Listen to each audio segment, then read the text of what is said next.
gearbox mount. We are going to replace it too. Okay. The battery is out of the way. Now we need to remove this tray. These zip ties are already removed. The previous mechanic didn't tie them together. Now we can see our... Bro, look, this is supposed to be here. Whoever did work on this car before, it's so sad.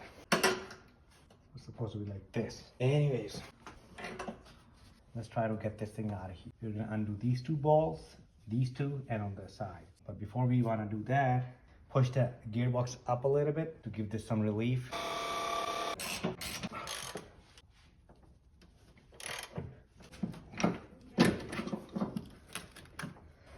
Okay.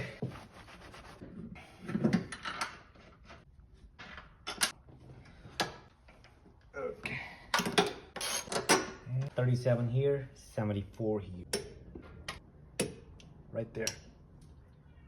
See that? Tick. That is 74.